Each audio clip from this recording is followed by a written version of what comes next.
Box to Box NBA Preview, hosted by Ndegz. Welcome to my NBA preview and the third team in a row that's from the East. In 18th place is the Indiana Pacers. Obviously, all NBA stuff that we talk about on Box to Box, we have a group on WhatsApp, link in the description below. Follow us, subscribe. We'll be talking NBA the whole season. I hope this would have come out before the season started, but things happen. Here we are, and I'm committed. So, without further ado, let's get it. 22-23 season, the Indiana Pacers finished with a 34-47 record. Good for 11th in the East.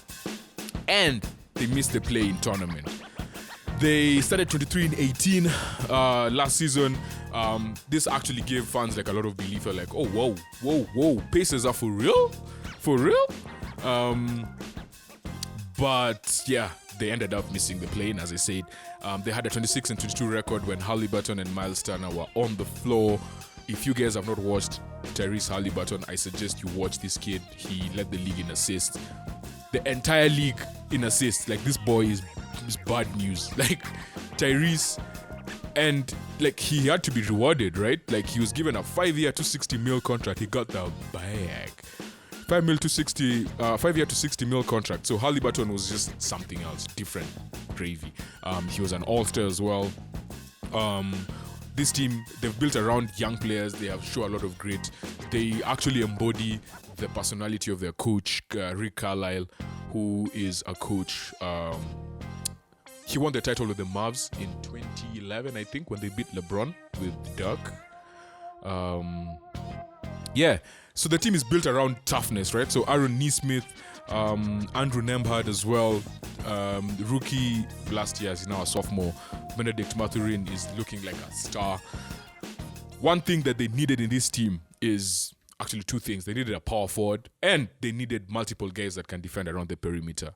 With that being said, these are the roster moves. Some of the things they did in the offseason to address that. Bruce Brown Jr. Boy won a champion with the Nuggets last year. Really solid. He's a guard who played at center for the Nets. Like, he does everything for anyone. Like, just give him a job and he'll do it. Then obviously Obi Toppin from the New York Knicks. Then they drafted Jarace Walker, Ben Shepherd, Mojave King, and Isaiah Wong. They actually had 4 draft picks. And obviously Tyrese Haliburton signed his extension, his 5-year $260 million contract. Players that they lost: Chris Duarte, O'Shea Brissett, George Hill, and James Johnson. James Johnson has a black belt in martial arts. If you guys know the story, they're a family of 9. Everyone has a black belt, including the dad and the mom. And he had some interesting stories. You actually need to check it out. Then draft picks. As we mentioned, Jarace Walker was picked with the number 8 pick. This was one of the moves that the Pacers did, and you're like, wow, yeah, great move, yeah. So they actually drafted down and still got the person they wanted in Jarace Walker. So a very versatile defender. He's a physical, skilled forward. Someone who can actually fit well next to Haliburton and actually make him not defend that much, right? Then Ben Shepherd at 26th pick. Just a pure shooter, something that you can never have enough shooting, right? And then Mojave King, someone who actually won, I think they won the NCAA championship, if I'm not wrong, I think so. And then Isaiah Wong at 55, who is a scoring guard. Expiring contracts, Mr. Heat Check himself, Buddy Hield. I call him Heat Check because there was a game I was watching the other day and he came off the bench. He just removed his thing, the ref blew, went to the corner, made a 3, and I'm like, alright, cool. Cheers, Mr. Heat Check. Doesn't even need to warm up. And it was a tough 3. He was like fading away corner, like one of those tough 3s, right? Then Obi Toppin, $6.8 million. Obviously, he signed a year contract. Then Aaron Nesmith, $5.6 million, but I think they might extend him, if I'm not wrong. Then Jordan Nwora on a $3 million contract. With those moves in place, this is how the rotation looks like. At point guard, we have Tyrese Haliburton. Shooting guard, Benedict Mathurin. Small forward, Bruce Brown. And then at power forward, we have Obi Toppin and Miles Turner at center. One of the nicest guys in the NBA who was thrown under the bus by Jimmy Butler. That story is hilarious. Okay, he wasn't thrown under the bus, but he was when Jimmy Butler left the 76ers. The fights he had with Brett Brown, the coach then. Anyway, TJ McConnell, Andrew Nembhard off the bench as well, Buddy Hield, Mr. Heat Check, Aaron Nesmith, energy, and also another kind of heat check player, someone who can score, just hasn't been able to do it yet in the league, but he's gotten a chance now. He really didn't get a chance at the Celtics because there's no way he's getting a lot of game time ahead of JB and JT. Then Jerris Walker, Isaiah Jackson, Jordan Nwora. Someone who's just showing up the bench is Daniel Tice, the German who used to play for the Celtics as well. My one big question for the Pacers is, we already know they can score. We know Tyrese can get assists and get buckets whenever he wants to. But can this team defend at the perimeter?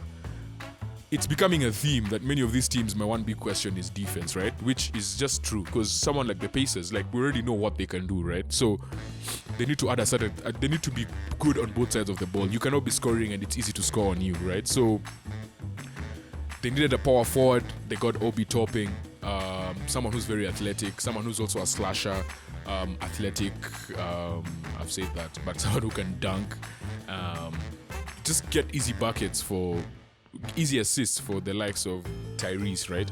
So they addressed that situation. Now, the place where they really needed help and is going to make much more of an impact is their perimeter defense. How much more can Bruce Brown help this team on the perimeter? Obi Toppin as well. Like, they really need to be solid defensively, because I feel like the difference between 7 and like 11 in the East, in terms of going forward offensively, it's not that big, like in terms of talent. But defensively, if you can get your shit together and actually defend, you can actually take it to the next level. So yeah, my one big question for the Pacers: can they take their perimeter defense? Can they actually be good on the perimeter defensively? And with that being said, 24-second shot clock. My prediction for the Pacers: I am predicting the Pacers will finish in 8th place, get about 45 wins, just make, they will be in the play-in tournament, not just make, they will be firmly in the play-in tournament, and they will make the playoffs. My first team in my rankings to make the playoffs is going to be the Indiana Pacers.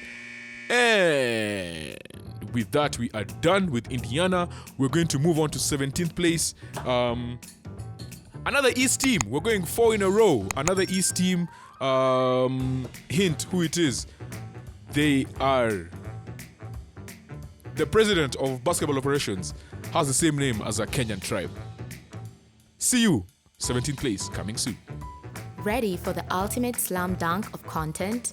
Don't miss out on any of our NBA previews. Hit subscribe and be the MVP of your basketball knowledge game.